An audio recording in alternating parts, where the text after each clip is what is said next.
냄새 지독해. 이런 걸 어떻게 먹으라고 가지고 온 거야. 정말 싫어. 청국상겨? 여기가 고물상이에요? 왜 쓰레기를 집에 쌓아두는 거예요? 정옥은 새벽부터 아들이 좋아하던 갈치속젓 무조림을 정성껏 만들어 들고 왔다. 하지만 며느리 지연의 얼굴은 차갑기만 했다. 냄새 지독해요. 냉장고 아래칸으로 밀려난 반찬들. 화장실에 가려던 정옥은 주방에서 믿을 수 없는 광경을 목격한다. 지연이 갈치속젓 무조림을 싱크대 쓰레기통에 쏟아붓고 있었다. 이런 걸 누가 먹어? 정옥의 손이 떨렸다. 82 노인이 새벽부터 만든 음식이 쓰레기가 되는 순간 눈물이 흘렀다. 그리고 그녀는 결심했다. 안녕하세요, 여러분. 오늘 준비한 이야기는 82 할머니가 자식들의 진심을 확인하는 감동 실화입니다. 영상 시작 전 잠깐만 시간 내주세요. 구독 버튼 한번, 좋아요 하나, 알림 설정까지 모두 무료입니다. 하지만 저에게는 그 어떤 것보다 소중한 응원이 됩니다. 여러분의 작은 클릭 하나가 더 좋은 이야기를 만드는 큰 힘이 됩니다. 이 영상이 마음에 드셨다면 주저하지 말고 구독과 좋아요 꼭 눌러주세요. 그럼 지금부터 가슴 뭉클한 정옥 할머니의 이야기 함께 시작하겠습니다. 남편이 세상을 떠난 지 벌써 15년이 흘렀습니다. 정옥은 올해로 82, 머리카락은 눈처럼 하얗게 새었고 허리는 많이 굽었지만 여전히 혼자 살아가는 데에는 문제가 없었습니다. 오래된 빌라 1층에 있는 집은 남편과 함께 살던 곳이었습니다. 거실과 주방, 그리고 방 3개가 있는 넓은 집이었지만 이제는 정옥 혼자 사용하고 있었습니다. 집은 낡았습니다. 벽지는 곳곳이 벗겨졌고 천장에는 곰팡이 자국이 있었습니다. 하지만 정옥은 이 집을 떠날 생각이 없었습니다. 남편과의 추억이 가득한 곳이었으니까요. 정옥은 남편이 교사로 일하며 남긴 유족연금과 자신의 기초연금으로 생활했습니다. 넉넉하지는 않았지만 살아가는데 큰 문제는 없었습니다. 다만 정옥은 집에만 있는 게 답답했습니다. 가끔 새벽에 일어나 동네를 산책하다가 골목에 쌓인 폐지를 주워 모으기도 했습니다. 폐지를 팔아서 번 돈은 얼마 되지 않았지만 정옥에게는 무언가를 한다는 보람이 있었습니다. 또 구청에서 나오는 공공근로에도 가끔 참여했습니다. 동네 공원을 청소하고 낙엽을 쓸고 화단을 가꾸는 일이었습니다. 함께 일하는 사람들은 대부분 정옥과 비슷한 나이의 어르신들이었습니다. 모두들 각자의 사연을 안고 살아가는 사람들이었죠. 점심시간이 되면 정옥은 도시락을 꺼내 먹었습니다. 집에서 싸온 김치와 달걀 반찬, 그리고 밥 한 공기. 소박했지만 정옥은 감사하며 먹었습니다. 그렇게 평범한 날들이 이어지던 어느 봄날 저녁 거실에서 텔레비전을 보고 있던 정옥은 갑자기 귀가 번쩍 뜨이는 소식을 들었습니다. 경기도 외곽 지역 재개발 확정, 임야 토지 가격 급등 예상. 앵커는 경기도 외곽의 한 지역이 신도시로 개발되면서 그동안 쓸모없던 임야들이 개발용지로 전환된다는 소식을 전했습니다. 정옥은 리모컨을 내려놓고 텔레비전 화면에 집중했습니다.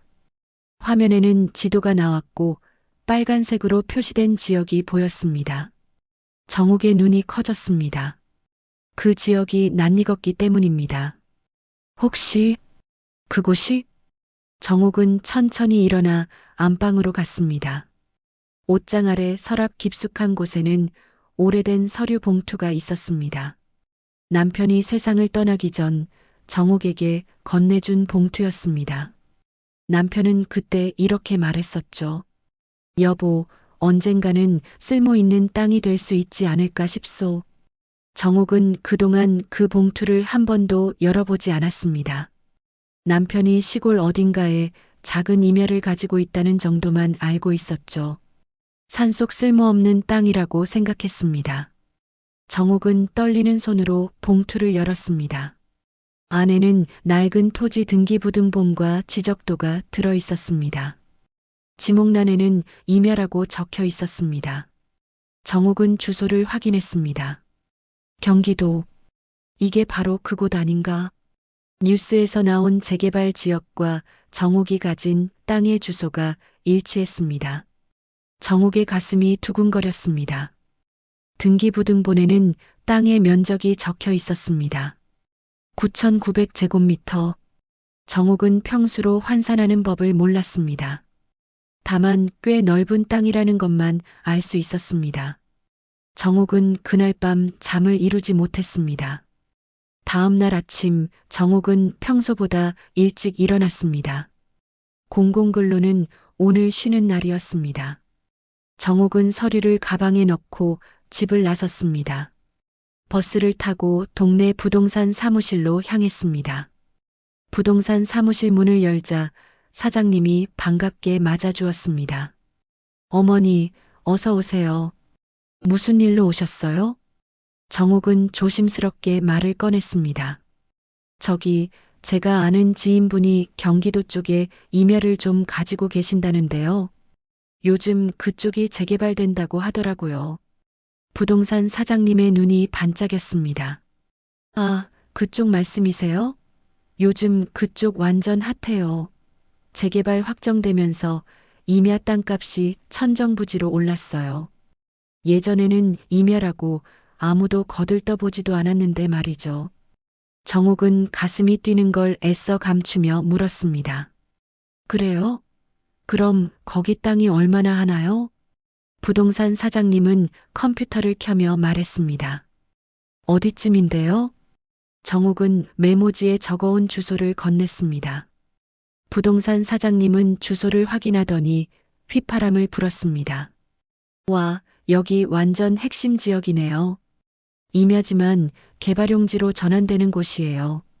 예전에는 평당 15만 원도 안 했던 곳인데 지금은 200만 원 줘도 못 구해요.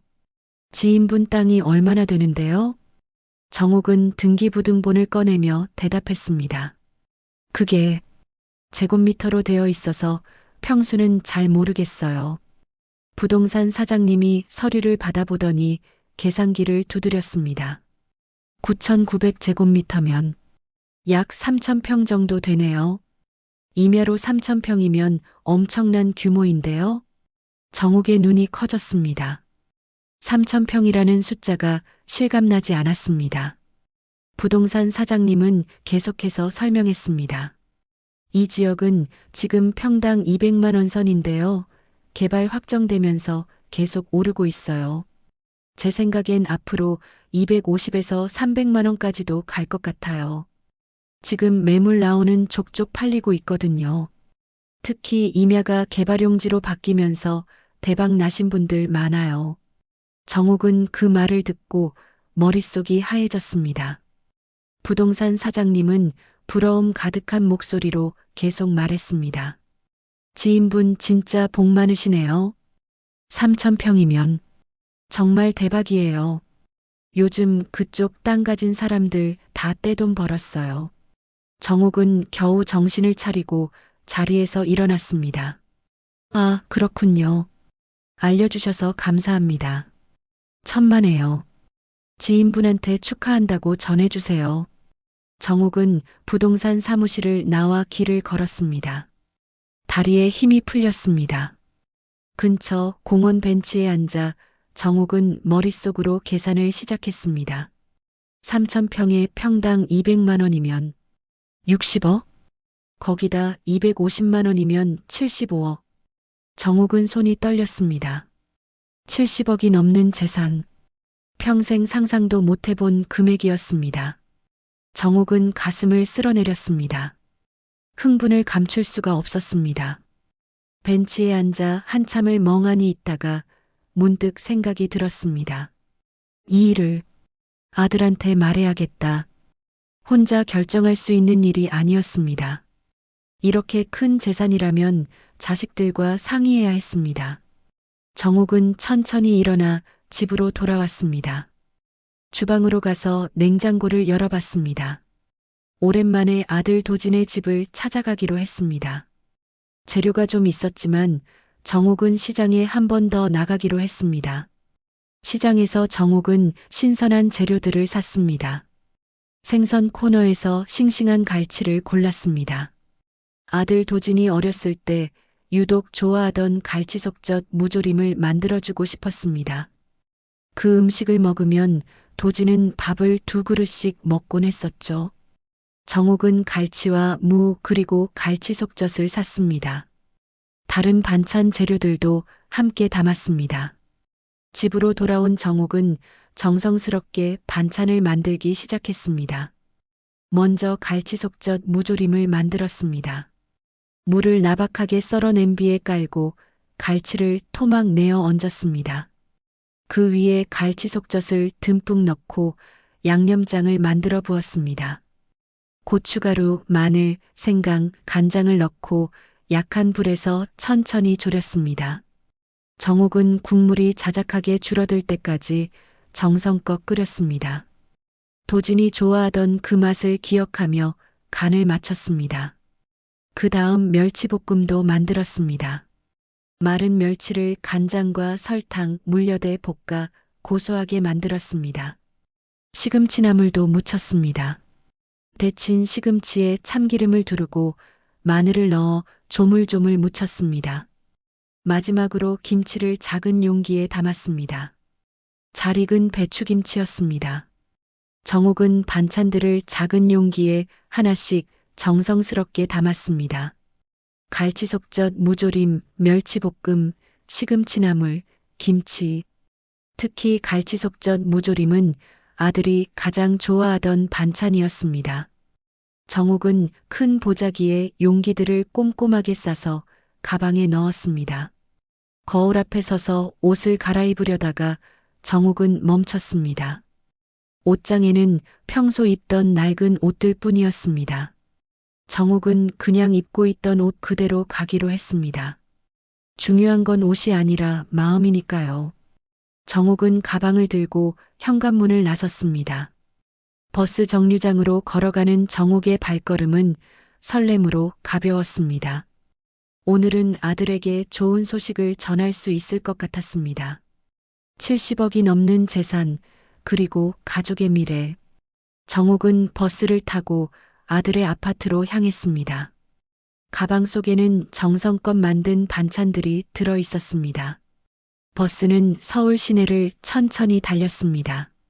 정옥은 창밖을 바라보며 생각에 잠겼습니다. 아들 도진은 결혼한 지 10년이 넘었습니다. 며느리 지연과 함께 강남 쪽 아파트에서 살고 있었죠. 도진은 회사에서 과장으로 일하고 있었고 지연은 전업주부였습니다. 아이는 없었습니다. 정옥은 가끔 손주 얼굴을 보고 싶었지만 요즘 젊은 부부들은 다들 그렇게 산다고 생각하며 말하지 않았습니다. 버스가 아파트 단지 앞에 멈춰 섰습니다.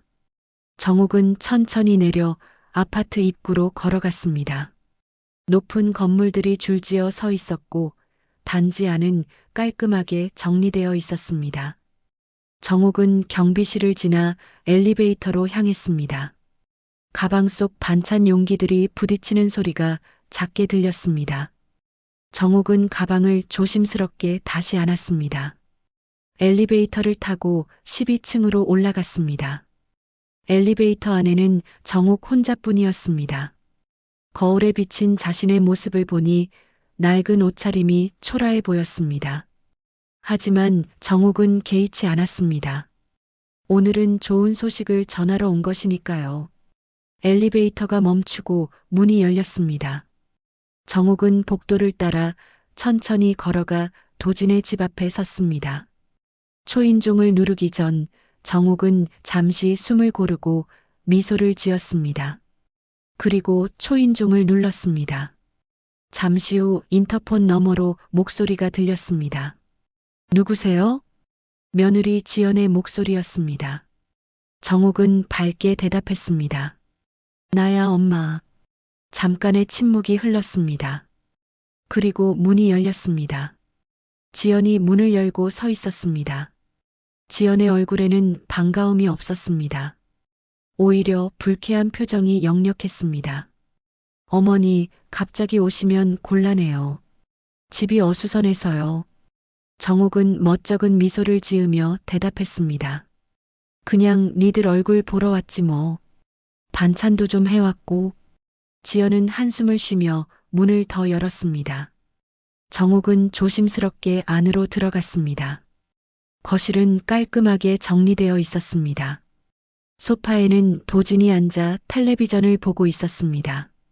정옥이 들어오자 도진은 고개를 돌렸지만 일어나지 않았습니다. 어머니, 오셨어요? 그저 그런 인사였습니다. 목소리에는 따뜻함이 없었습니다. 정옥은 가방을 내려놓고 반찬 용기들을 꺼내기 시작했습니다. 도진아, 내가 좋아하던 갈치속젓 무조림 만들어 왔어. 어렸을 때 이거 먹으면 밥 2그릇씩 먹었잖아. 정옥은 용기 뚜껑을 열어 보였습니다. 갈치속젓 무조림이 정성스럽게 담겨 있었습니다. 하지만 뚜껑을 여는 순간 갈치속젓 특유의 강한 냄새가 거실에 퍼졌습니다. 지연의 얼굴이 일그러졌습니다. 어머니, 이게 무슨 냄새예요? 지연은 코를 막으며 인상을 찌푸렸습니다. 정옥은 당황하며 대답했습니다. 갈치속젓으로 만든 거라 좀 그럴 수 있어. 근데 맛은 정말 좋아. 도진이가 어렸을 때. 지연이 말을 끊었습니다. 어머니, 요즘 누가 이런 거 먹어요? 집안의 냄새 다 배잖아요. 정옥은 할 말을 잃었습니다. 도진은 여전히 소파에 앉아 있었습니다. 정옥은 아들을 바라보며 말했습니다. 도진아, 같이 저녁 먹을까? 엄마가 이것도 만들어 왔고. 정옥은 다른 반찬 용기들도 꺼내 보였습니다. 멸치볶음, 시금치나물, 김치. 하지만 도진은 고개를 저었습니다. 어머니, 저 약속 있어서 나가봐야 돼요. 다음에 먹을게요. 정옥의 미소가 조금 굳었습니다. 지연은 반찬 용기들을 보며 시큰둥하게 말했습니다. 어머니, 이렇게 갑자기 오시면 저희도 준비가 안 돼 있잖아요. 다음에는 미리 연락 좀 해주세요. 지연은 반찬 용기들을 들고 주방으로 갔습니다. 냉장고를 열고 용기들을 아래칸에 밀어 넣었습니다. 정옥은 그 모습을 보며 가슴이 서늘해지는 걸 느꼈습니다. 지연은 냉장고 문을 닫으며 투덜거렸습니다. 요즘 반찬 다 사 먹는데 이런 거 굳이 안 해오셔도 돼요. 냄새도 심하고. 정옥은 그 말을 듣고 아무 말도 하지 못했습니다. 정옥은 거실로 돌아와 소파에 앉았습니다. 이 분위기에서는 도저히 땅 이야기를 꺼낼 수가 없었습니다. 도진은 시계를 보며 일어났습니다. 어머니, 저 정말 가봐야 돼요. 늦었어요. 도진은 재킷을 걸치고 현관으로 향했습니다. 정옥은 급히 일어나 말했습니다. 도진아, 엄마가 할 말이. 하지만 도진은 신발을 신으며 대답했습니다. 다음에 천천히 들을게요. 저 진짜 늦었어요. 현관문이 열리고 닫혔습니다. 도진은 그렇게 나가버렸습니다. 거실에는 정옥과 지연만 남았습니다. 지연은 정옥을 바라보며 말했습니다. 어머니도 이제 가보세요. 저도 할 일이 있어서요. 정옥은 천천히 일어났습니다. 가방을 들고 현관으로 향하려는데 화장실에 가고 싶었습니다. 정옥은 지연에게 말했습니다. 화장실 좀 다녀와도 될까? 지연은 짜증스러운 표정으로 고개를 끄덕였습니다. 정옥은 화장실로 향했습니다. 화장실 문을 열고 들어가려던 순간 주방 쪽에서 소리가 들렸습니다. 정옥은 무심코 그쪽을 바라봤습니다. 지연이 냉장고를 열고 있었습니다. 그리고 갈치속젓 무조림이 담긴 용기를 꺼냈습니다. 정옥은 숨을 죽이고 지켜봤습니다. 지연은 용기 뚜껑을 열더니 싱크대 쓰레기통 쪽으로 걸어갔습니다. 그리고 주저없이 용기를 기울였습니다.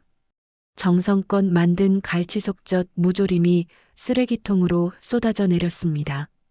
정욱의 가슴이 철렁 내려앉았습니다. 지연은 빈 용기를 싱크대에 놓고 물로 헹궜습니다. 그리고 코를 찌푸리며 중얼거렸습니다. 냄새 지독해. 이런 걸 누가 먹어. 정욱은 화장실 문 앞에 서서 그 모습을 지켜봤습니다. 손이 떨렸습니다. 아침부터 시장에 나가 신선한 갈치를 골랐습니다. 물을 정성껏 썰고 양념을 만들고 약한 불에서 천천히 졸였습니다. 도진이 어렸을 때 좋아하던 그 맛을 기억하며 만든 음식이었습니다. 그런데 그 음식이 지금 쓰레기통 속으로 들어갔습니다.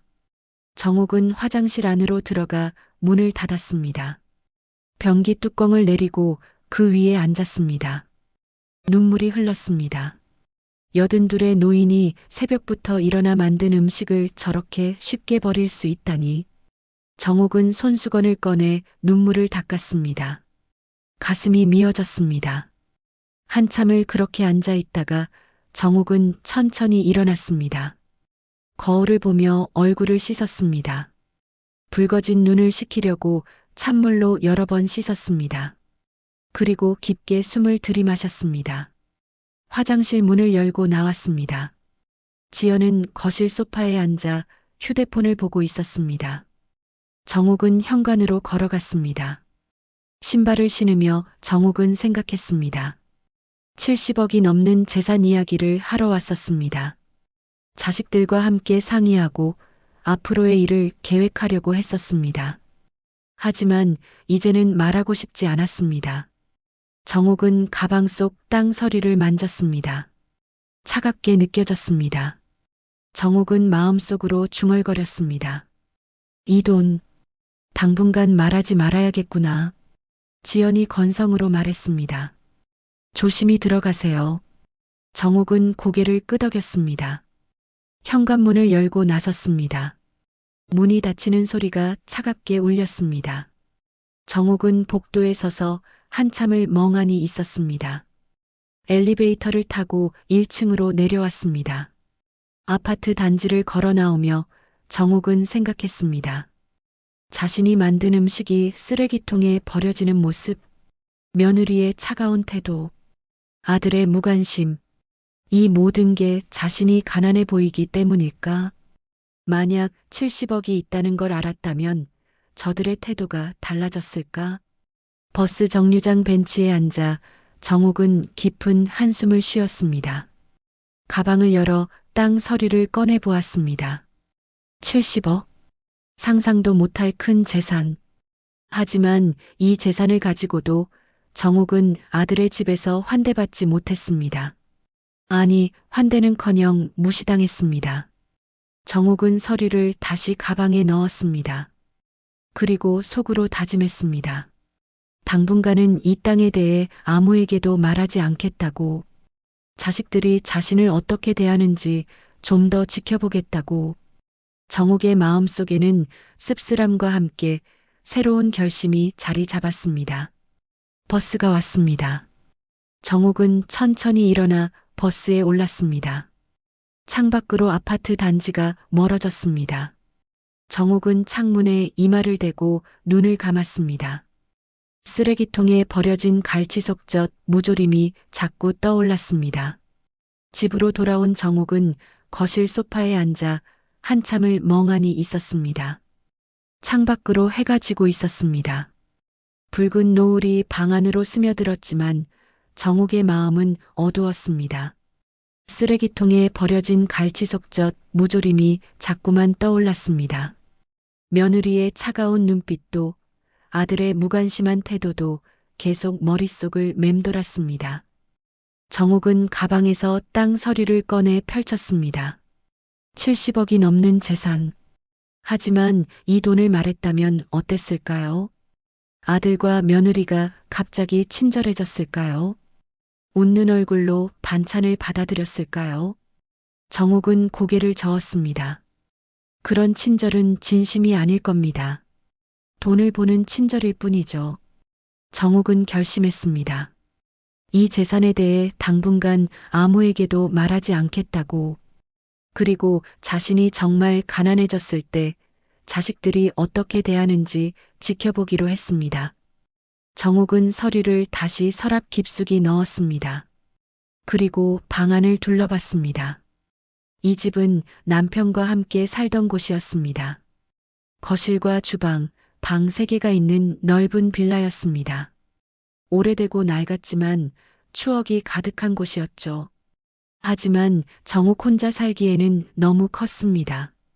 관리비도 만만치 않았고요. 정옥은 생각했습니다. 이 집을 월세로 내놓고 작은 곳으로 이사 가면 어떨까? 며칠 뒤 정옥은 부동산을 찾아갔습니다. 부동산 사장님은 집을 돌아보더니 고개를 끄덕였습니다. 위치가 좋아서 월세 나가는데 문제 없을 것 같아요. 보증금 1,000만 원에 월세 50만 원 정도면 될 것 같은데요. 정옥은 그렇게 하기로 했습니다. 그리고 자신이 살 작은 원룸을 알아봤습니다.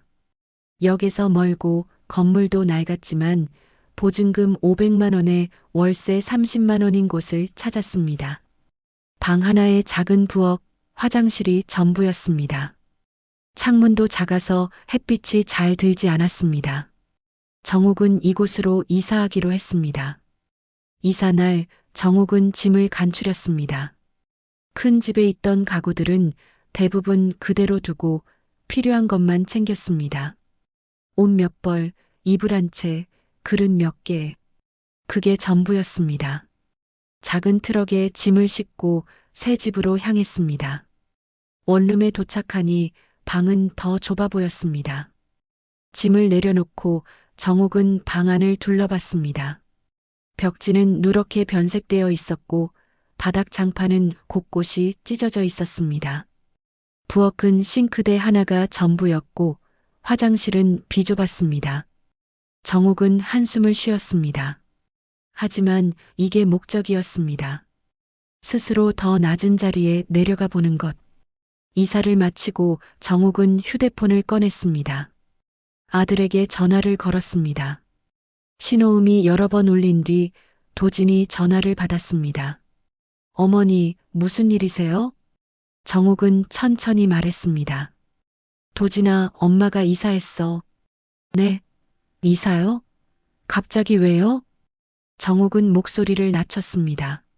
살림이 좀 어려워져서. 집이 너무 크고 관리비도 부담스러워서 월세로 내놓고 엄마는 작은 원룸으로 옮겼어. 전화 너머로 잠깐 침묵이 흘렀습니다. 도진이 조심스럽게 물었습니다. 어머니, 그 정도로 힘드셨어요? 정옥은 대답했습니다. 연금만으로는 좀 빠듯하더라고. 이제 나이도 있고 건강도 예전 같지 않아서 병원비도 들고. 도진의 목소리에 미안함이 묻어났습니다. 어머니, 죄송해요. 제가 좀 더 신경 썼어야 했는데. 정옥은 괜찮다는 듯 말했습니다. 아니야, 너희도 살기 바쁜 거 알아. 그냥 엄마가 알아서 할게. 도진이 말했습니다. 어머니, 주소 좀 알려주세요. 나중에 한번 찾아뵐게요. 정옥은 새 주소를 알려줬습니다. 도진은 다시 한번 미안하다고 말했습니다. 하지만 그때 뒤에서 지연의 목소리가 들렸습니다. 또 어머니 전화해요? 뭐래요? 도진이 수화기를 가리며 작은 목소리로 대답하는 소리가 희미하게 들렸습니다. 어머니가 이사하셨대. 지연의 목소리가 커졌습니다. 이사? 왜요? 설마 우리한테 도움 달라는 거 아니죠? 도진이 당황한 목소리로 말했습니다. 여보, 지금 통화 중이야. 하지만 지연의 목소리는 계속 들렸습니다. 당신도 알잖아요. 우리도 대출 갚기 바쁘다고. 시어머니 도와드릴 여력 없어요. 정옥은 전화기를 꽉 쥐었습니다. 가슴이 답답했습니다. 도진이 다시 전화를 받았습니다. 어머니, 죄송해요. 제가 나중에 다시 전화드릴게요. 정옥은 담담하게 대답했습니다. 그래, 괜찮아. 끊어. 전화가 끊겼습니다. 정옥은 휴대폰을 내려놓고 창밖을 바라봤습니다. 작은 창문 너머로 좁은 골목이 보였습니다. 해가 지고 있었습니다. 정옥은 바닥에 깔아둔 이불 위에 앉았습니다. 방은 춥고 을씨년스러웠습니다. 정옥은 생각했습니다. 아들은 미안하다고 말했습니다.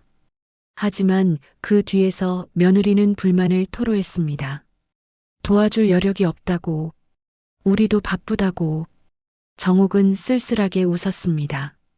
70억이 넘는 재산을 가진 어머니가 작은 원룸에서 추위에 떨고 있는데 아들은 그걸 모르고 있었습니다. 정옥은 이불을 꺼내 펼쳤습니다. 오래된 이불이었지만 따뜻했습니다. 정옥은 이불 속으로 들어가 몸을 웅크렸습니다. 천장을 바라보며 정옥은 중얼거렸습니다. 진짜 가난해지면 아들은 날 어떻게 대할까? 창밖으로 밤이 깊어갔습니다. 골목에는 가로등 하나가 희미하게 빛나고 있었습니다. 정옥은 눈을 감았습니다. 하지만 잠은 쉽게 오지 않았습니다. 오늘 도진과의 전화 통화가 계속 머릿속을 맴돌았습니다. 미안하다는 말, 그리고 뒤에서 들린 며느리의 차가운 목소리.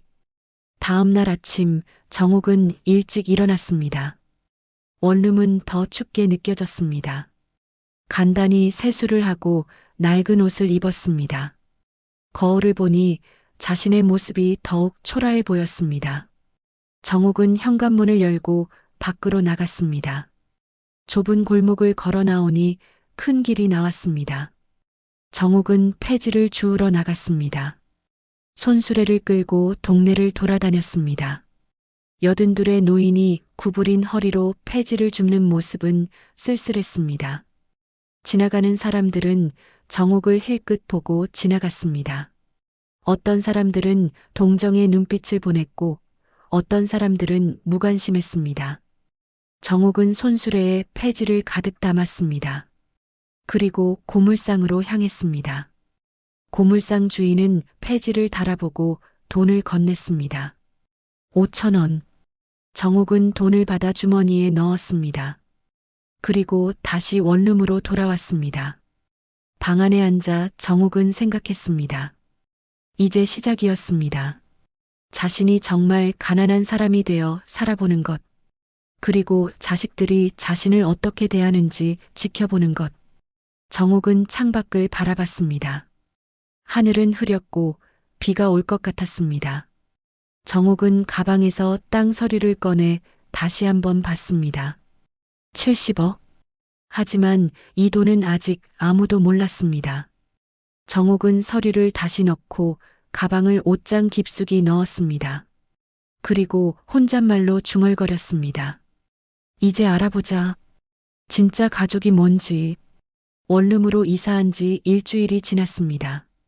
날씨는 점점 추워졌고 정옥은 작은 방에서 혼자 지내며 생각에 잠겼습니다. 70억이 넘는 재산을 가지고 있지만 아들과 며느리는 그 사실을 모릅니다. 정옥은 궁금했습니다.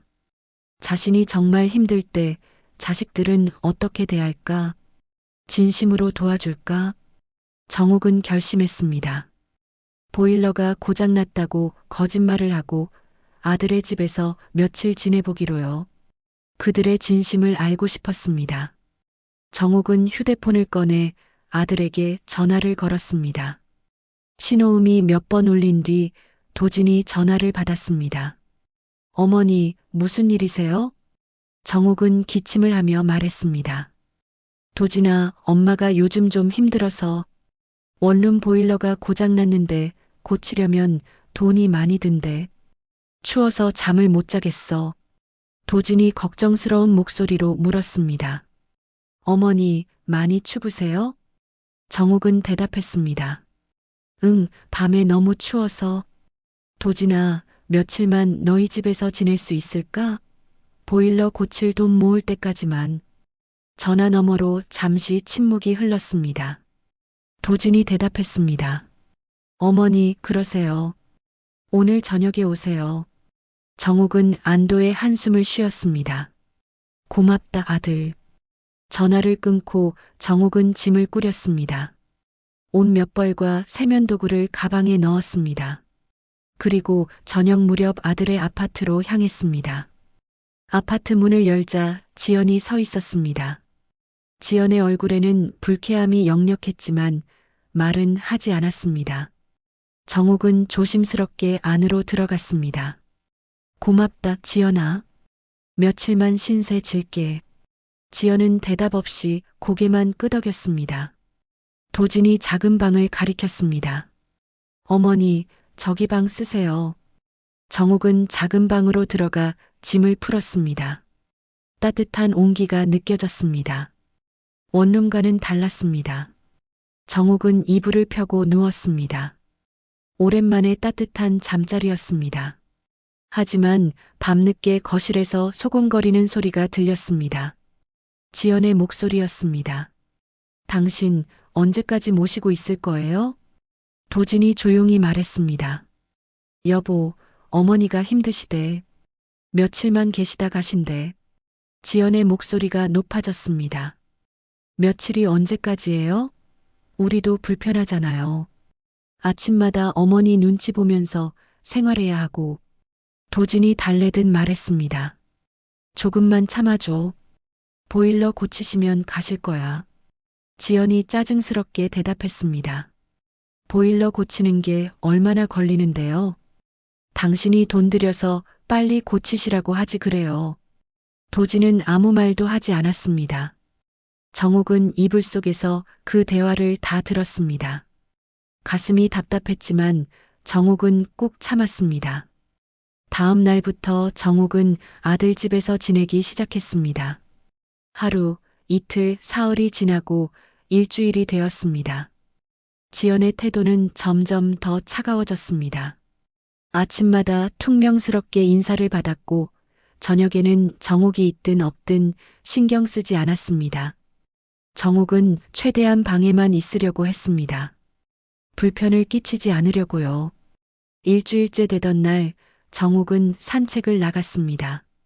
동네를 걷다가 재활용 수거함 옆에 쌓인 빈 소주병들을 발견했습니다. 정옥은 주위를 둘러보고 소주병 몇 개를 주머니에 넣었습니다. 그리고 비닐봉지를 하나 구해 소주병을 담았습니다. 10개 정도 모았습니다. 저녁 무렵 정옥은 비닐봉지에 소주병을 담아 아들의 집으로 돌아왔습니다. 현관문을 열고 들어서자 지연이 거실에 있었습니다. 지연의 눈이 정옥이 든 비닐봉지에 머물렀습니다. 어머니, 그게 뭐예요? 정옥은 미소를 지으며 대답했습니다. 아, 이거 빈 소주병이야. 고물상에 가면 제법 돈을 준다더라고. 모아뒀다가 팔려고. 지연의 얼굴이 굳었습니다. 정옥은 비닐봉지를 베란다 한쪽에 놓았습니다. 지연은 아무 말도 하지 않았지만 표정이 일그러졌습니다. 정옥은 방으로 들어갔습니다. 그날 밤 다시 거실에서 소곤거리는 소리가 들렸습니다. 지연의 목소리는 화가 나 있었습니다. 당신 이거 봤어요? 어머니가 빈병을 주워왔어요. 우리 집이 고물상이에요? 도진이 난처한 목소리로 말했습니다. 여보, 어머니가 돈이 없으시니까. 지연이 말을 끊었습니다. 그럼 당신이 돈 들이지 그래요? 왜 우리 집에서 빈병을 모으고 그래요? 다음 날 정옥은 다시 산책을 나갔습니다. 그리고 이번에는 소주병과 맥주병을 더 많이 주었습니다. 비닐봉지 2개에 가득 담았습니다. 정옥은 그것을 들고 아들의 집으로 돌아왔습니다. 현관문을 열고 들어서자 지연이 거실에 서 있었습니다. 정옥이 든 비닐봉지를 보는 순간 지연의 얼굴이 붉어졌습니다. 어머니, 지연의 목소리가 커졌습니다. 정옥은 놀라서 지연을 바라봤습니다. 지연은 참았던 말들을 쏟아냈습니다. 어머니, 여기가 고물상이에요? 왜 매일 빈병을 주워 오시는 거예요? 우리 집이 창피하지도 않으세요? 정옥은 당황하며 대답했습니다. 지연아, 이건 돈이 돼서. 지연이 말을 끊었습니다. 돈이 필요하시면 말씀하시지. 왜 이렇게 우리를 곤란하게 만드세요? 이웃 사람들이 뭐라고 하겠어요? 시어머니가 빈병을 주워 다닌다고. 그때 도진이 퇴근해서 들어왔습니다. 지연은 도진에게로 다가갔습니다. 당신 어머니 좀 보세요. 매일 빈병을 주워 오세요. 이게 말이 돼요? 도진은 정옥과 지연을 번갈아 보았습니다. 그리고 조심스럽게 말했습니다. 어머니, 이건 좀. 정옥은 아들의 눈을 바라봤습니다. 도진의 얼굴에는 난처함이 가득했습니다. 지연이 계속 말했습니다. 어머니, 이렇게 사실 거면 제가 나갈게요. 저는 더 이상 못 참겠어요. 정옥은 가슴이 철렁 내려앉았습니다. 지연의 목소리는 진심이었습니다. 도진은 잠시 침묵하다가 정옥을 바라보며 말했습니다. 어머니, 일단 집으로 가세요. 같이 사는 건 힘들 것 같아요. 그 말을 듣는 순간 정옥의 세상이 무너지는 것 같았습니다. 아들이 어머니에게 집으로 가라고 말하다니, 며느리가 나가겠다고 위협하니 아들은 며느리 편을 들었습니다. 정옥은 할 말을 잃었습니다. 정옥은 천천히 방으로 들어가 짐을 쌌습니다. 떨리는 손으로 옷을 가방에 넣었습니다. 눈물이 흘렀지만 닦지 않았습니다.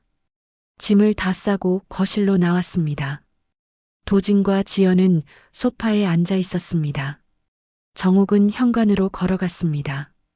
그래, 내가 짐이었구나. 정옥은 작게 중얼거렸습니다. 도진은 아무 말도 하지 않았습니다. 지연은 고개를 돌렸습니다. 정옥은 신발을 신고 현관문을 열었습니다.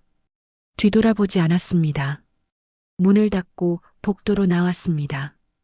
엘리베이터를 타고 내려오며 정옥은 생각했습니다. 이게 진심이구나. 자신이 가난하고 초라할 때 아들은 어머니보다 며느리를 선택했습니다. 정옥은 눈물을 닦으며 아파트 밖으로 걸어 나왔습니다. 차가운 바람이 얼굴을 스쳤습니다. 정옥은 버스 정류장으로 걸어갔습니다. 가방을 꼭 껴안고 벤치에 앉았습니다. 하늘은 어두웠고 별 하나 보이지 않았습니다. 정옥은 가방 속 땅 서리를 만졌습니다. 70억이 넘는 재산. 하지만 그 돈으로도 살 수 없는 게 있었습니다. 자식의 진심이었습니다. 버스를 타고 원룸으로 돌아온 정옥은 차가운 방문을 열었습니다. 보일러는 멀쩡히 작동하고 있었습니다. 거짓말이었으니까요. 정옥은 가방을 내려놓고 바닥에 주저앉았습니다. 아들의 집에서 겪은 일들이 파노라마처럼 스쳐 지나갔습니다. 며느리의 차가운 눈빛, 빈병을 보며 일그러진 얼굴, 그리고 마지막 한마디. 어머니, 이렇게 사실 거면 제가 나갈게요. 정옥은 눈물을 흘렸습니다. 82의 노인이 자식에게 버림받는다는 게 이런 느낌일까요? 정옥은 손수건을 꺼내 눈물을 닦았습니다. 하지만 눈물은 계속 흘러나왔습니다. 다음 날 아침 정옥은 일찍 일어났습니다. 잠을 제대로 이루지 못했습니다. 악몽을 꾸었습니다. 아들이 자신을 문 밖으로 밀어내는 꿈이었습니다. 정옥은 세수를 하고 거울을 봤습니다. 얼굴은 더욱 초라해 보였습니다. 눈가에는 주름이 깊었고 입가는 처져 있었습니다. 정옥은 휴대폰을 꺼냈습니다. 딸 미영에게 전화를 걸까 고민했습니다. 미영은 전라남도 보성에서 남편과 함께 살고 있었습니다. 정옥은 전화를 걸었습니다. 신호음이 울리고 미영이 전화를 받았습니다. 엄마, 안녕하세요. 미영의 목소리는 밝았습니다. 정옥은 마음이 조금 놓였습니다. 미영아, 엄마야. 엄마, 무슨 일 있으세요? 목소리가 안 좋으신데요. 정옥은 눈물을 참으며 대답했습니다. 아니야, 괜찮아. 그냥 네 목소리 듣고 싶어서. 미영이 걱정스럽게 물었습니다. 엄마, 정말 괜찮으세요? 혹시 오빠네 집에서 무슨 일 있었어요? 정욱은 놀랐습니다. 미영은 어떻게 알았을까요? 정욱은 천천히 말했습니다. 네가 어떻게... 미영이 한숨을 쉬며 말했습니다. 형수가 어제 저한테 전화했어요. 엄마가 빈병을 주워오셔서 너무 힘들었다고요. 제가 엄마 좀 모셔달라고요. 정욱의 가슴이 무너졌습니다. 며느리가 미영에게까지 전화를 했다니. 정욱은 그동안 있었던 일들을 미영에게 말해줬습니다. 원룸으로 이사한 일, 보일러가 고장났다고 거짓말한 일, 아들의 집에서 빈병을 주운 일, 그리고 쫓겨난 일까지. 미영은 전화기 너머에서 숨소리가 거칠어졌습니다. 분노가 느껴졌습니다. 미영이 말했습니다. 엄마, 지금 계신 곳 주소 알려주세요. 제가 지금 바로 올라갈게요. 정욱은 주소를 알려줬습니다. 미영은 바로 출발하겠다고 했습니다. 전화를 끊고 정욱은 방안을 정리하기 시작했습니다. 미영이 올 때까지 몇 시간이 걸릴 것 같았습니다. 오후 늦게 문 두드리는 소리가 들렸습니다. 정욱은 문을 열었습니다. 미영이 서 있었습니다. 미영은 어머니를 보자마자 눈물을 흘렸습니다. 엄마. 미영은 정욱을 꼭 껴안았습니다. 정욱도 딸의 품에서 눈물을 흘렸습니다. 한참을 그렇게 있다가 미영이 방 안으로 들어왔습니다. 방을 둘러보는 미영의 얼굴이 점점 굳어갔습니다. 좁은 방, 낡은 벽지, 찢어진 장판, 작은 창문. 미영은 부엌을 봤습니다. 싱크대 하나가 전부였습니다. 화장실도 들여다봤습니다. 비좁고 낡았습니다. 미영의 눈에서 눈물이 흘렀습니다. 엄마, 이런 데서 사셨어요? 정욱은 고개를 끄덕였습니다. 미영은 주먹을 꽉 쥐었습니다. 손이 떨렸습니다. 미영은 휴대폰을 꺼내 도진에게 전화를 걸었습니다. 신호음이 울리고 도진이 전화를 받았습니다. 미영아, 무슨 일이야? 미영의 목소리가 떨렸습니다. 오빠, 지금 엄마 집에 와 있어. 오빠 이거 봤어? 도진이 당황하며 물었습니다. 뭐?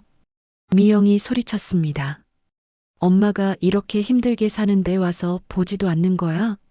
이게 사람이 살 집이야? 82 노인이 이런 데서 혼자 사시는데. 도진이 변명했습니다. 미영아, 나도 몰랐어. 어머니가. 미영이 말을 끊었습니다. 몰랐어? 알려고 했어? 그것도 모자라서 추워서 집에 간 엄마를 내쫓아? 빈병 주었다고? 도진이 당황하며 말했습니다. 그건 지연이가. 미영이 소리쳤습니다. 형수 탓하지 마. 오빠가 결정한 거잖아. 엄마보다 형수가 더 중요한 거지. 다신 오빠 볼 일 없을 거야. 잘 먹고 잘 살아. 도진이 당황하며 말했습니다. 미영아, 진정해. 우리 얘기 좀. 하지만 미영은 전화를 끊어버렸습니다. 미영은 휴대폰을 주머니에 넣고 정욱을 바라봤습니다. 엄마, 당장 저랑 보성으로 가요. 짐 싸세요. 정욱은 눈물을 흘리며 대답했습니다. 미영아, 괜찮아. 너한테 짐이. 미영이 단호하게 말했습니다. 엄마는 짐이 아니에요. 제가 모실 거예요. 오빠는 이제 없는 사람이에요. 엄마, 짐 싸요. 지금 당장. 정욱은 더 이상 거절할 수 없었습니다. 미영은 어머니의 옷가지들을 가방에 넣기 시작했습니다. 정욱도 함께 짐을 쌌습니다. 남편의 사진도 챙겼습니다. 그리고 가장 중요한 것, 땅 서류가 든 봉투도 가방 깊숙이 넣었습니다. 짐을 다 싸고 미영은 어머니의 손을 잡았습니다. 엄마, 이제 이런 데서 안 살아도 돼요. 저희 집으로 가요. 정욱은 원룸을 마지막으로 둘러봤습니다. 짧은 시간이었지만 많은 일이 있었던 곳이었습니다. 정욱은 문을 닫고 미영을 따라갔습니다. 차에 타서 서울을 벗어났습니다. 고속도로를 달리며 미영은 계속 분노를 토로했습니다. 오빠가 어떻게 그럴 수 있어요? 형수도 형수지만 오빠가 엄마를 내쫓다니. 정옥은 창밖을 바라보며 조용히 말했습니다. 미영아, 괜찮아. 이제 다 알았으니까. 미영이 물었습니다. 뭘 아셨어요? 정옥은 쓸쓸하게 웃었습니다. 가난하면 자식도 소용없다는 걸. 차는 남쪽으로 달렸습니다. 서울이 점점 멀어졌습니다. 정옥은 가방을 꼭 껴안았습니다. 가방 속에는 70억짜리 땅 서류가 들어 있었습니다. 하지만 정옥은 아직 그 사실을 미영에게도 말하지 않았습니다. 조금 더 기다려보고 싶었습니다. 보성까지는 4시간이 걸렸습니다. 해가 지고 어둠이 내렸을 때 차는 작은 마을에 도착했습니다. 미영이 사는 집은 마을 입구에 있는 낡은 단층 집이었습니다. 대문을 열고 들어서자 마당에 텃밭이 보였습니다. 집은 오래되었지만 정갈했습니다. 엄마, 여기에요. 들어가세요. 현관문을 열자 따뜻한 온기가 느껴졌습니다.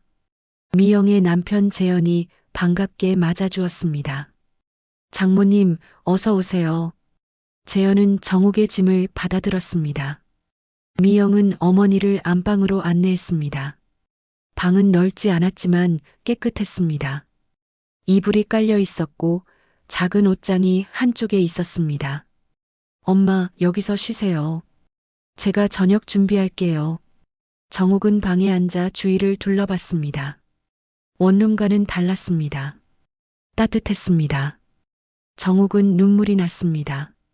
딸의 집에서나마 환대받는다는 게 고마웠습니다. 저녁 식사 시간, 미영은 소박하지만 정성스러운 밥상을 차렸습니다. 된장찌개, 김치, 나물 몇 가지. 정옥은 오랜만에 따뜻한 밥을 먹었습니다. 재현도 옆에 앉아 함께 식사를 했습니다. 장모님, 편하게 계세요. 저희 집이 넓진 않지만 불편하지 않게 해드릴게요. 정옥은 고마운 마음에 눈물을 흘렸습니다. 미영이 어머니의 손을 잡았습니다. 엄마, 이제 걱정 마세요. 제가 모실게요. 식사를 마치고 정옥은 방으로 들어갔습니다. 이불을 펴고 누웠습니다. 천장을 바라보며 정옥은 생각했습니다. 미영은 진심으로 자신을 대했습니다. 돈이 없어도 가난해도 어머니를 모시려고 했습니다. 아들 도진과는 달랐습니다. 며칠이 지났습니다. 정옥은 미영의 집에서 평화로운 시간을 보냈습니다. 아침이면 텃밭에 나가 채소를 가꾸고 오후에는 마을을 산책했습니다. 미영은 어머니를 정성껏 돌봤습니다. 하지만 정옥은 눈치챘습니다. 미영의 살림이 넉넉하지 않다는 걸. 저녁 식사 때 반찬은 점점 간소해졌습니다. 미영은 웃으며 괜찮다고 했지만 정옥은 알았습니다. 어머니를 모시느라 생활비가 부담스러워진 거죠. 어느 날 저녁 미영과 재현이 작은 소리로 이야기하는 게 들렸습니다. 여보, 이번 달 가게 수입이 좀 적었어. 장모님 계시니까 지출이 늘어서. 재현의 목소리였습니다. 미영이 대답했습니다. 괜찮아요. 제가 알바라도 더 할게요. 엄마 모시는 건 당연한 일이에요. 재현이 한숨을 쉬었습니다. 알아. 나도 장모님 모시는 거 찬성해. 근데 현실적으로 좀 힘들긴 하네. 미영이 단호하게 말했습니다. 그래도 해야죠. 오빠는 믿을 수 없으니까 제가 모셔야 해요. 정옥은 방에서 그 대화를 듣고 가슴이 아팠습니다. 미영에게도 짐이 되고 있었습니다. 아무리 진심으로 모신다 해도 살림이 빠듯한 건 사실이었습니다. 정옥은 이불을 덮고 눈을 감았습니다. 일주일이 지났습니다. 도진에게서는 전화 한 통 오지 않았습니다. 어머니가 어디서 어떻게 지내는지, 건강은 괜찮은지 아무것도 묻지 않았습니다. 정욱은 휴대폰을 바라보며 허탈하게 웃었습니다. 아들은 어머니가 집을 나간 후 단 한 번도 연락하지 않았습니다. 2주일이 지났습니다. 여전히 도진에게서는 아무 소식이 없었습니다. 미영은 그런 오빠를 보며 분노했습니다. 어느 날 저녁 미영이 정욱에게 말했습니다. 엄마, 오빠한테서 연락 왔어요? 정욱은 고개를 저었습니다. 아니, 없어. 미영의 얼굴이 붉어졌습니다. 어떻게 엄마가 어디 계신지도 모르고 연락 한 번 안 할 수 있어요? 엄마 걱정은 안 하는 거예요? 정욱은 쓸쓸하게 웃었습니다. 괜찮아. 네 오빠는 원래 그래. 미영이 주먹을 꽉 쥐었습니다. 안 괜찮아요. 엄마를 집에서 내쫓아놓고 2주일 동안 전화 한 통 안 하다니. 이게 사람이에요? 재현도 옆에서 고개를 끄덕였습니다. 형님이 너무하시네요. 아무리 바빠도 어머님 안부 전화는 해야죠.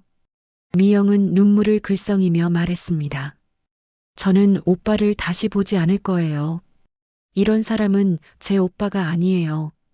엄마가 얼마나 힘드신지, 추운 원룸에서 혼자 계실 때 얼마나 외로우셨을지, 그것도 모르고 연락 한 번 안 하다니. 정욱은 미영의 손을 잡았습니다. 미영아, 괜찮아. 엄마는 이제 다 알았어. 미영이 물었습니다. 뭘 아셨어요? 정욱은 깊은 한숨을 쉬며 대답했습니다. 가난한 어머니는 아들한테 아무것도 아니라는 걸, 연락할 가치도 없는 존재라는 걸. 미영이 울먹이며 말했습니다. 엄마, 그런 말 하지 마세요. 저한테는 엄마가 전부예요. 정욱은 미영을 꼭 껴안았습니다. 미영도 어머니를 꼭 안았습니다. 재현은 눈시울을 붉히며 그 모습을 바라봤습니다. 그날 밤 정욱은 혼자 방에 앉아 생각했습니다. 아들은 어머니를 걱정하지 않았습니다. 2주일 동안 전화 한 통 하지 않았습니다. 미영은 그런 오빠를 원망했고 분노했습니다. 정욱은 이제 확실히 알았습니다. 도진에게 어머니는 중요하지 않았습니다. 정욱은 가방에서 땅 서류를 꺼냈습니다. 70억이 넘는 재산. 이제 말해야 할까요? 미영에게만이라도. 하지만 정욱은 망설였습니다. 아직 마지막이 남아 있었습니다. 정욱은 서류를 다시 가방에 넣었습니다. 그리고 중얼거렸습니다. 조금만 더 기다리자. 마지막까지 지켜보자. 창밖으로 달빛이 들어왔습니다. 보성의 밤은 고요했습니다. 정욱은 이불을 덮고 누웠습니다. 아들의 무관심이 가슴을 찔렀지만 정욱은 참았습니다. 아직 끝이 아니었으니까요. 한 달이 지났습니다. 도진에게서는 여전히 연락이 없었습니다. 정욱은 보성에서 미영과 함께 조용히 지냈습니다. 텃밭을 가꾸고 마을을 산책하고 평화로운 시간을 보냈습니다. 하지만 마음 한편은 늘 무거웠습니다. 아들에 대한 서운함, 그리고 미영에게 짐이 되고 있다는 죄책감. 어느 날 오후 미영이 정욱에게 물었습니다. 엄마, 서울 집에 두고 오신 물건 없으세요? 필요한 거 있으면 오빠한테 말해서 챙겨달라고 할게요. 정욱은 생각해 봤습니다. 급하게 이사 오느라 몇 가지를 두고 온 게 있었습니다. 옷장에 있는 겨울옷 몇 벌이랑 작은 서랍에 있는 약들 좀 가져왔으면 좋겠구나. 미영은 고개를 끄덕이고 휴대폰을 꺼냈습니다. 도진에게 문자를 보냈습니다. 오빠, 엄마가 서울 집에 두고 온 물건들 있대요. 옷장에 있는 겨울옷이랑 서랍에 있는 약들 좀 챙겨서 택배로 보내주세요. 잠시 후 도진에게서 답장이 왔습니다. 알았어. 내일 시간 내서 다녀올게. 다음 날 도진은 어머니가 살던 원룸을 찾아갔습니다. 문을 열고 들어서니 방은 텅 비어 있었습니다. 몇 가지 가구만 남아있을 뿐이었습니다. 도진은 가슴 한편이 서늘해지는 걸 느꼈습니다. 어머니가 이런 곳에서 혼자 사셨다니. 도진은 옷장을 열었습니다. 미영이 말한 겨울옷들을 꺼내 가방에 넣었습니다. 그리고 작은 서랍을 열었습니다. 약들이 몇 개 있었습니다. 혈압약, 소화제, 진통제. 도지는 그것들을 챙겨 담았습니다. 서랍을 닫으려는데 구석에 우편물 한 통이 끼어 있었습니다. 도지는 그것을 꺼냈습니다.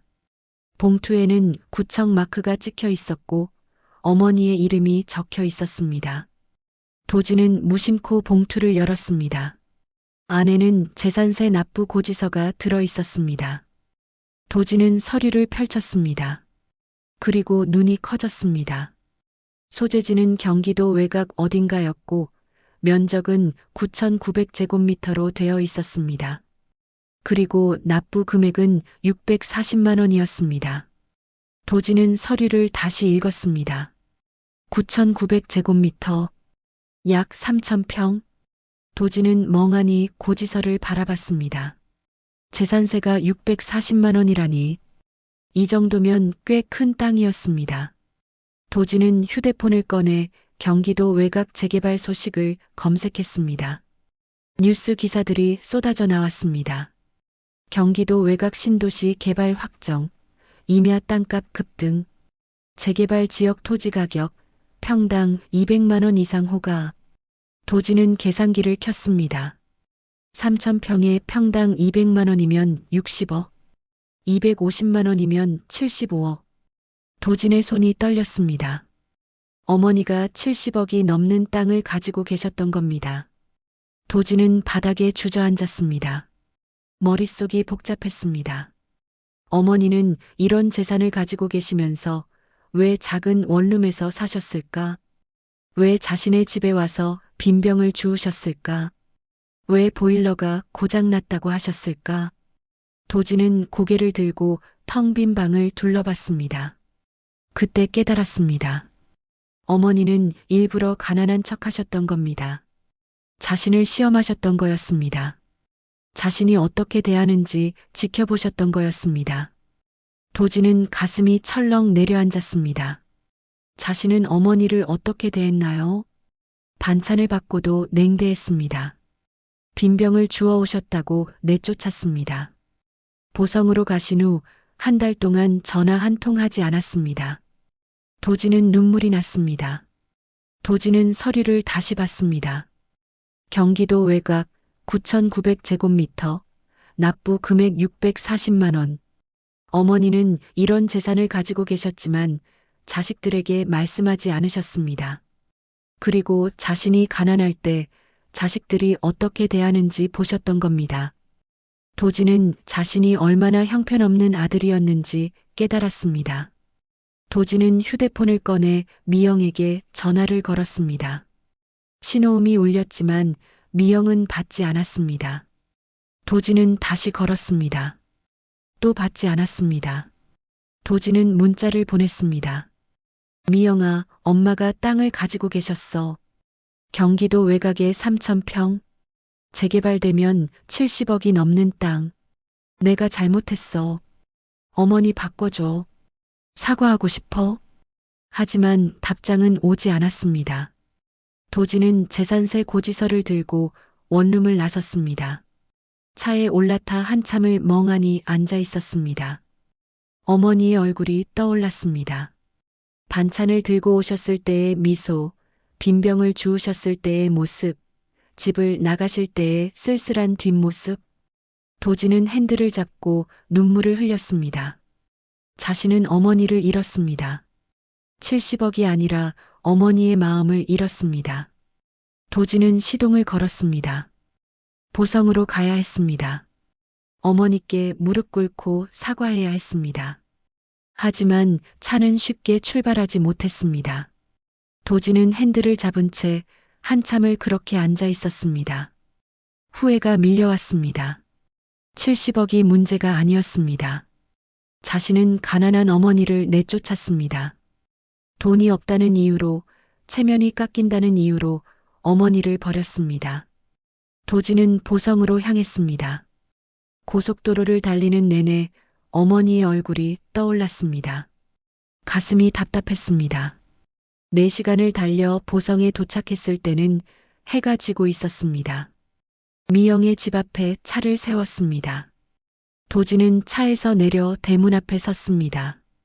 손이 떨렸습니다. 초인종을 눌렀습니다. 잠시 후 미영이 문을 열었습니다. 미영은 도진을 보자 차갑게 말했습니다. 왜 왔어요? 도진은 고개를 숙였습니다. 어머니 뵙고 싶어서. 미영이 비웃듯 말했습니다. 이제 와서? 한 달 동안 연락 한 번 안 하다가 이제 땅 있다는 거 알고 오는 거죠? 도진은 아무 말도 할 수 없었습니다.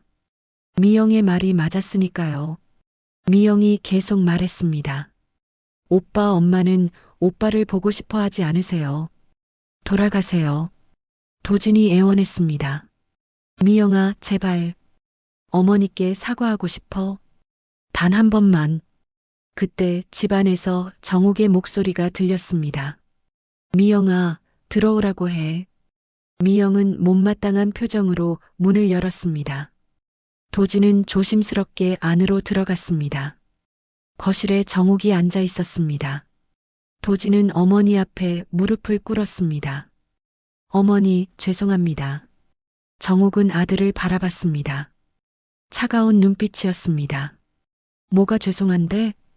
도진은 눈물을 흘리며 말했습니다. 제가 어머니를 가난하다고 무시했습니다. 빈병 주워 오셨다고 내쫓았습니다. 한 달 동안 연락도 안 했습니다. 정말 죄송합니다. 정옥은 조용히 말했습니다. 그래서 이제 땅이 있다는 걸 알고 찾아온 거니? 도진은 고개를 들었습니다. 아닙니다. 땅이 문제가 아닙니다. 제가 어머니를 어떻게 대했는지 너무 부끄럽습니다. 정옥은 한숨을 쉬었습니다. 도진아, 엄마는 네가 돈을 보고 대하는지 진심으로 대하는지 알고 싶었어. 그래서 일부러 가난한 척했어. 그런데 네는 엄마를 내쫓았어. 돈이 없는 엄마는 짐이었지. 도진은 눈물을 흘렸습니다. 정말 죄송합니다. 제가 잘못했습니다. 정옥은 창밖을 바라보며 말했습니다. 도진아, 엄마는 이제 알았어. 네 마음속에 엄마는 없다는 걸. 미영이만 있으면 돼. 미영이는 엄마가 가난해도 모시려고 했어. 그게 진짜 효도야. 도진은 더욱 고개를 숙였습니다. 정옥은 가방에서 서류를 꺼냈습니다. 땅 문서였습니다. 이 땅은 미영이한테 줄 거야. 미영이가 자격이 있어. 도진은 고개를 저었습니다. 어머니, 저는 땅이 필요 없습니다. 어머니 마음만 돌려주세요. 정옥은 차갑게 말했습니다. 마음은 한 번 떠나면 돌아오지 않아. 니도 알잖아. 정옥은 자리에서 일어났습니다. 이제 돌아가. 엄마는 여기서 미영이랑 잘 살 거야. 도진은 무릎을 꿇은 채 울었습니다. 하지만 정옥은 방으로 들어가 문을 닫았습니다. 미영이 도진을 일으켰습니다. 오빠, 이제 가요. 엄마는 오빠를 용서하지 않을 거예요. 도진은 비틀거리며 일어났습니다. 집을 나와 차에 올랐습니다. 차를 운전하며 도진은 눈물을 흘렸습니다. 자신은 70억이 넘는 재산이 아니라 어머니를 잃었습니다. 영원히. 보성의 집에서 정옥은 창밖을 바라봤습니다. 도진의 차가 멀어져 갔습니다. 정옥은 조용히 중얼거렸습니다. 사람의 마음은 재산보다 비싸단다. 남편의 말이 맞았습니다. 정옥은 미영의 손을 잡았습니다. 미영도 어머니의 손을 꽉 잡았습니다. 그리고 두 사람은 서로를 바라보며 조용히 미소 지었습니다. 70억보다 값진 건 진심이었습니다. 여러분, 정옥 할머니의 이야기 어떠셨나요? 돈이 있을 때와 없을 때 사람들의 태도는 달라지지만 진짜 가족은 어떤 상황에서도 변하지 않는다는 걸 보여준 이야기였습니다. 혹시 아직 구독과 좋아요를 누르지 않으셨다면 지금이라도 꼭 눌러주세요. 여러분의 응원이 더 좋은 이야기를 만듭니다. 댓글로 오늘 이야기에 대한 생각을 나눠주시면 감사하겠습니다. 부모님께 연락 한 통 해보는 건 어떨까요? 다음 영상에서 또 만나요. 항상 건강하시고 행복하세요. 인생의 나침반이었습니다.